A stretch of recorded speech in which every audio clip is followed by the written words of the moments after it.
Jharkhand petroleum dealer association का एक प्रतिनिधिमंडल स्वास्थ्य मंत्री डॉक्टर इरफान अंसारी से मुलाकात करने धुरवा स्मार्ट सिटी स्थित उनके आवास पर पहुंचा और एक ज्ञापन सौंप कर अपनी मांगों को रख रहे हैं। हम बात करते हैं पेट्रोलियम डीलर एसोसिएशन के अध्यक्ष अशोक सिंह हैं। क्या डिमांड है आप लोगों की कि जो बार बार आप लोगों को कभी मंत्री के पास तो कभी किसी अधिकारी के पास तेल कंपनी के जाना पड़ रहा है? देखो, भारत सरकार ने 11 तारीख को एक आदेश जारी किया है। उस आदेश के तहत डीजल बिक्री की अधिकतम सीमा जो है 200 लीटर दर्ज है और जितने भी वैसे कंज्यूमर जिनके पास में सरकारी तेल कंपनियों का पंप स्थापित नहीं है, उसमें चाहे मॉल वाले हो, क्रशर दुकान वाले हो, जितने भी लोग हैं जो डायरेक्ट पेट्रोल पंपों से तेल लेते थे, उनकी भी अधिकतम सीमा जो है 200 लीटर निर्धारित है।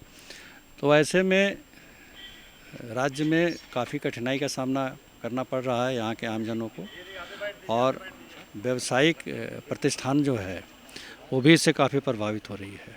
तो उसी को लेकर के आज माननीय मंत्री जी से मुलाकात हुई। विभागीय खाद्य आपूर्ति सचिव भी उपलब्ध थे। हम लोगों ने अपनी बातों को रखा है और मंत्री जी ने आश्वस्त किया है कि वो केंद्र सरकार से इस मुद्दे पे बात करेंगे, समय लेंगे और एक डेलीगेशन मंत्री जी के नेतृत्व में मेरे ख्याल से केंद्रीय पेट्रोलियम मंत्री से भी मुलाकात करके इन समस्याओं के निदान के लिए अपनी बातों को रखेगा। क्योंकि झारखंड एक ऐसा प्रदेश है जो ऐसे ही देश में सबसे पिछड़ा हुआ है और जो छोटे छोटे उद्योग हैं वो अगर बंद होते हैं तो कहीं ना कहीं भारी बेरोज़गारी का भी सामना करना पड़ सकता है।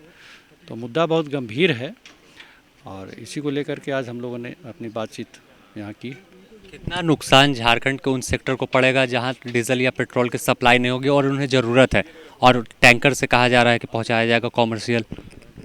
देखिए, जितने भी यहाँ स्मॉल स्केल इंडस्ट्रीज़ हैं, एसएमई जितने हैं, आप यहाँ से लेके जमशेदपुर धनबाद में कोल बेस इंडस्ट्री है, जैसे हार्डकोक भट्टे हैं, तो इस तरह के छोटे छोटे उद्योग जिनके पास कंपनी द्वारा स्थापित पेट्रोल पंप नहीं है, जो कंज्यूमर पंप होते हैं वो उनके पास नहीं है, और वो पंप से ही तेल लेकर के जाते हैं और कंटेनर में ही लेके जाते हैं।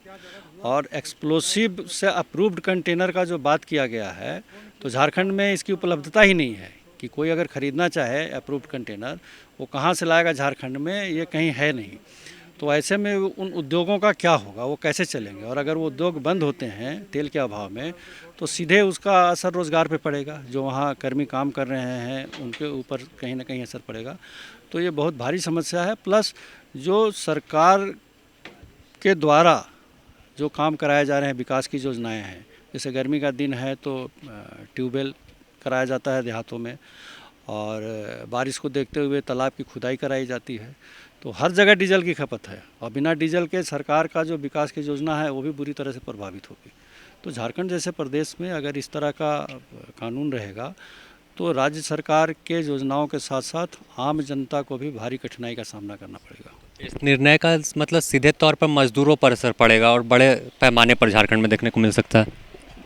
पूरी तरह से मैं तो बोला कि जितने भी इंडस्ट्री हैं, आप रांची, जमशेदपुर, धनबाद, हर ज़िले में जितने स्मॉल स्केल इंडस्ट्रीज़ हैं जहां डीजल की ज़रूरत पड़ती है जनरेटर के लिए, जो अपार्टमेंट में बिल्डिंग में जो लोग रहते हैं, जो मॉल है, हर जगह जनरेटर चलता है। आखिर वो डीजल कहाँ से प्रोक्योर करेंगे? किसी के पास में एक्सप्लोसिव अप्रूव कंटेनर है नहीं, तो डीजल की आपूर्ति उनको की नहीं जा सकती है। एक बोरवेल मशीन जो है जब चलता है तो उसको 200 लीटर से उसका कुछ भी नहीं हो सकता है। उसको चलने में कम से कम 800-1000 लीटर डीजल लगता है, तो वो कहाँ से डीजल प्रोक्योर करेंगे? तो राज्य सरकार की भी ये जिम्मेवारी बनती है। राज्य सरकार की भी, मैं फिर कहता हूँ, राज्य सरकार की भी जिम्मेवारी बनती है कि अपने प्रदेश में वो विधि व्यवस्था और वितरण कैसे वितरण किया जाए ताकि किसी को भी तकलीफ़ नहीं हो, ये देखना राज्य सरकार का भी जिम्मेवारी बनती है। मतलब बिना तैयारी का केंद्र सरकार ने सीधे तौर पर आदेश जारी कर दिया और उसका खामियाजा आम लोग भुगतेंगे। हाँ, मंत्री जी के अनुसार, जैसा मंत्री जी से बात हुई, तो ये आदेश लागू करने के पहले कहीं भी उन्होंने राज्य सरकारों को विश्वास में नहीं लिया, ना ही जो प्रत्येक राज्य के खाद्य आपूर्ति मंत्री हैं उनसे कोई सलाह मशविरा किया। सीधे सीधे उन्होंने इस कानून को लागू कर दिया है, जिसका खामियाजा झारखंड जैसे जो छोटे और पिछड़े हुए राज्य हैं इनको सबसे ज़्यादा भुगतना पड़ेगा। देखिए, साफ तौर पर जिस तरह से ईरान और अमेरिका इजराइल युद्ध हुआ उसका असर सीधे तौर पर अगर कहीं पड़ा तो पेट्रोलियम सेक्टर में, और जब तेल की किल्लत हुई उसके बाद कई नियम कानून केंद्र सरकार ने लागू किया, और इसी में एक नियम है कि अब बड़े पैमाने पर यानी 200 से ऊपर लीटर का कोई तेल लेना चाहता है तो उन्हें आम पेट्रोल पंप से नहीं मिलेगा बल्कि टैंकरों से सप्लाई किया जाएगा। ऐसे में अब तमाम जो प्रतिनिधिमंडल है पेट्रोलियम डीलर एसोसिएशन के, वो सवाल पूछ रहे हैं कि बिना तैयारी के कैसे इस निर्णय को लिया गया और इसका खामियाजा आने वाले दिनों में झारखंड में लोगों को भुगतना पड़ सकता है। बने रहें द न्यूज़ पोस्ट के साथ, अपने सहयोगी आयुष के साथ। Sameer, the news post, Ranchi.